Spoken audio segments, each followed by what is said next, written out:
Raphaël, top 16. Back-to-back tops? Back-to-back tops. Salamangreat, anything you want to say before we go to the list? Like always, I didn't have any idea what to play on Friday night.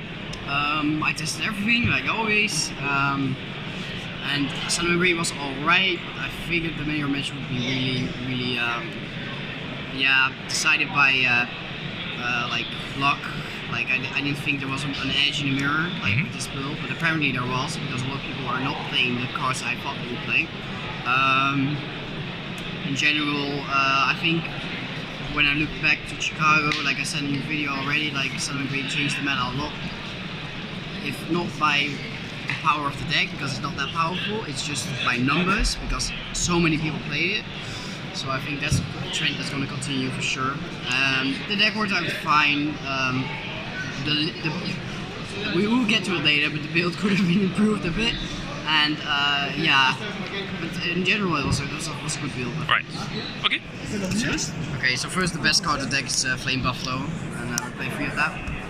A lot of people don't play this, or don't play it in free. This card says when it's sent to the grave from the field, you can discard a card, or a cost, it's a Cyber's card, and you draw 2 cards. It's fire. So the general idea is you make Bailings with this one. Sun Bailings, this becomes Shading 1, so you save from Ash and this Shading 2, so it shows the Sanctuary. And discard a Salamangreat, draw 2 cards, and then because you discard Salamangreat, you can trick Gazelle and yada yada, you have combo. So this usually draws into, because this deck is as good as the non-engine cards it plays. You win because of your non-engine cards. So it's really good to use this one to draw on those non-engine cards, like Sanctum, for example, which is the best like non-engine card there is right now, or Call by the Grave you play. Like any non-engine card in this deck is really good. Like you don't want to see too many Salamangreat, so this card is a really good starter. And then for the other starters, I did play the debug. I didn't really like it that much.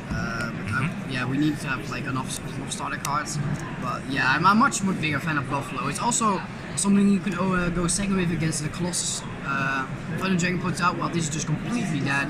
So this card is like so amazing. This is my new favorite. Look at him, he's so cool. But yeah, he's really strong. Like this card's amazing. So 1 Scythe, best turn. For Salamangreat, 3 Gazelle, 3 Spinny, and then 2 Foxy.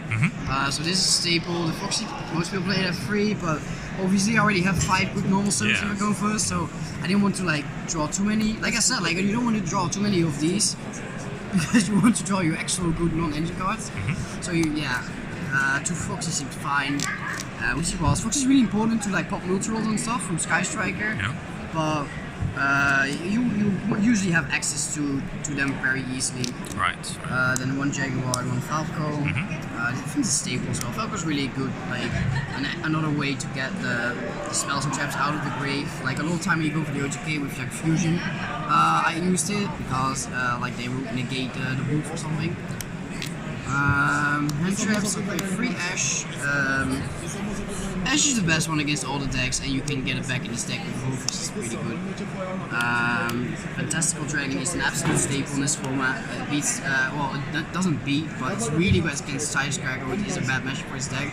It's not as bad as people think, but if Sky Striker player really knows what he's doing, because I was on Sky Striker Friday night for like an hour, and then I played against people who knew what they were doing. And quick game really hard. Most of the time it was because of this card. This card just is insane against Sky Striker, and it gets really good against in the mirror.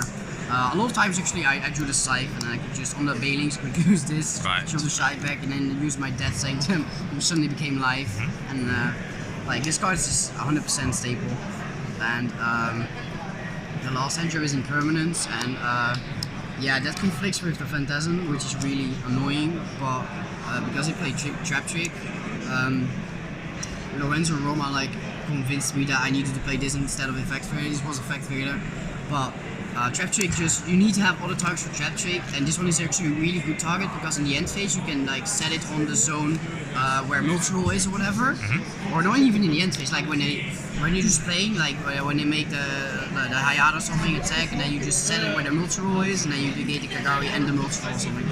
So the fact that you can place it on the field after they do something with the trap trick makes it also like really good target for it. Right. And in general, it can't be called by the great. Like it was fine. Like it didn't conflict that much. I'm really glad I didn't play Droll because I expected a lot of like Rogue and a lot of Salamangreat, and I think Droll was absolutely awful against that. It's only good against Thunder Dragon, and expect to play against like 2 of them, which happened, and it's fine this side deck. So free circle, of course. Then 2 will. I see a lot of people play 1. I don't know why. Okay, to be fair, I didn't know what this card did when the deck came out.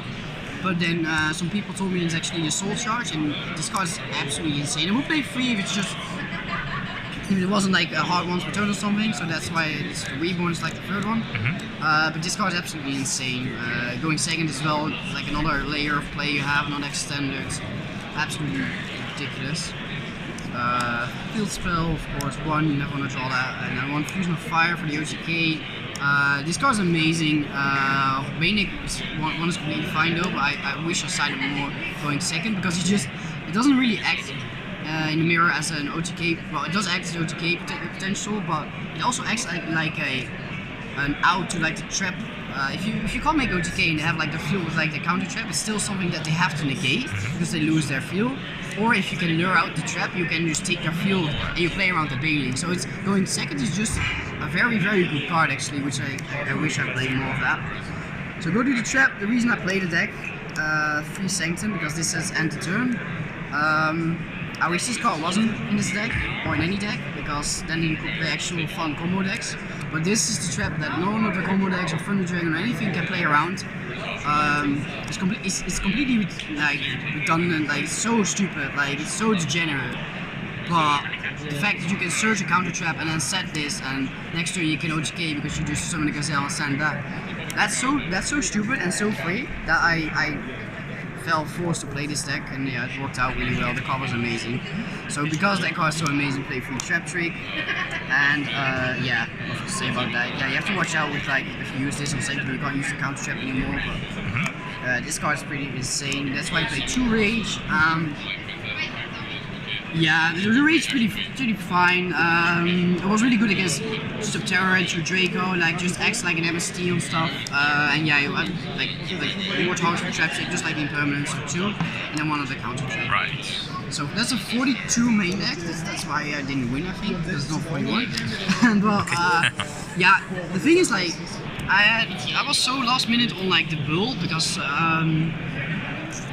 yeah, I got tested everything like always, so I was really unsure. And I think this one was so important that I needed to add more. Like my friends played 2, I think.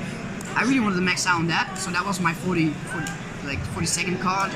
I didn't want to cut the debugs, even though I really hate the card, but it's still really decent. So that's why it's 42. Like I don't know what to cut from here right now. Like the deck would have really well.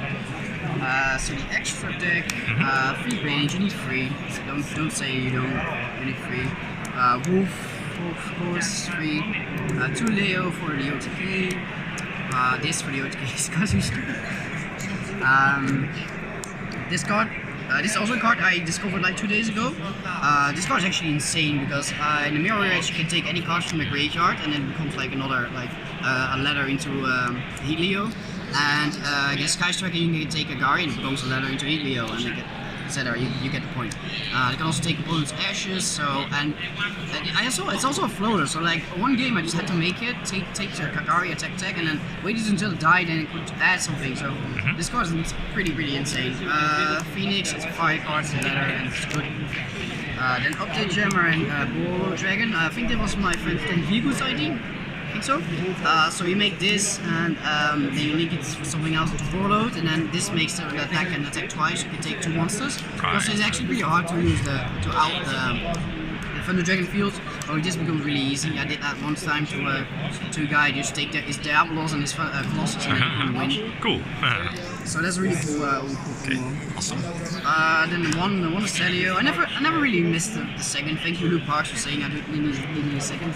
Yeah, it came up. It's fine. And then one of this Dweller because it's pretty degenerate in the mirror.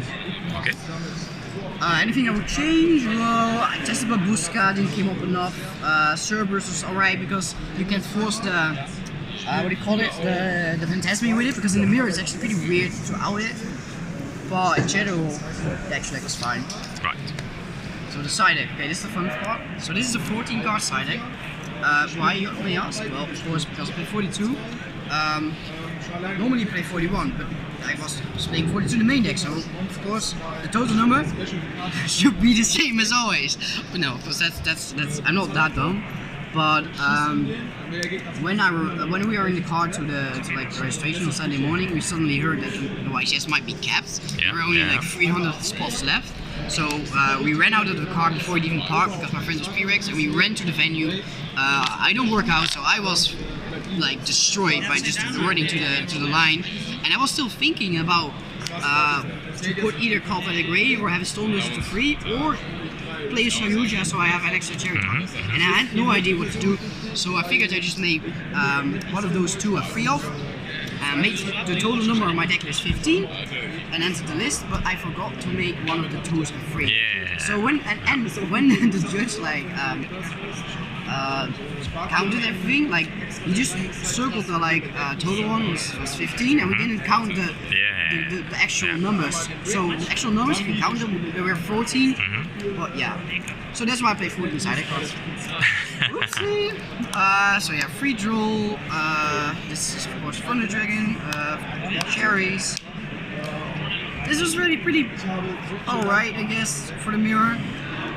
It really depends what they have, so or what you use it. Like most of the time we use it on move, but one match when they start like debug, it's really good to hit the Bailings, because then they can't go into another Bailings to trigger. They can't go into Bailings, and they need to go into another Bailings to trigger the Gazelle. So they can't do that. So it's not always that you use it on move, but most of the time, yeah, you use them. Right. And yeah, probably my 15 card would be really good at reverse Yuja, so you can use this against Thunder Dragon as well. So yeah, I'm making a bit of an oops. Free Panker drops is amazing against Striker and any card or deck that they trap past. I also side in the mirror because it just applies a lot of pressure on like their monsters. It wastes one of the Bailingses, and then you can even pop car as well. So absolutely insane. 2 Call by the Grave. I want to have Call by the Grave in main deck, but yeah, even I'm not going above 42. So yeah, it was fine. Like going first as well, because I didn't know how many people would side Cherry or something. And I guess the slow deck it becomes a trap card. Like I decided to get Subterra as well, like try to negate finish, then I have to use the trap or something. It's alright. This card's stupid. But only like really in the mirror. Like you can't use it in other matches, but I wasn't feeling confident to like main it. And then to have Storm Duster for like back row and 2 seems random. Why not Twin Twister? Well, of course Trap Shake. So you can set it with Trap Shake. So actually playing 5, which is fine. So yeah, 14 side deck cards, never doing that again. And yeah, that was the deck. Any last words? Yeah, it was fine. I'm glad I got a lot of rules points. I'm sad I didn't win again, but yeah, I should cry. And yeah, just shout out to Flexi Card Gaming and their sponsors. You see them here on the map. And yeah, see you in the next YCS. Because it's going to be 3 vs 3 YCS in Atlanta next month. I'm so hyped for that. So yeah, hope for back-to-back tops. Who knows? Yeah, who knows? Yeah, well, anyway, yeah, it's fine. Good luck. Thank you. Thanks for the list.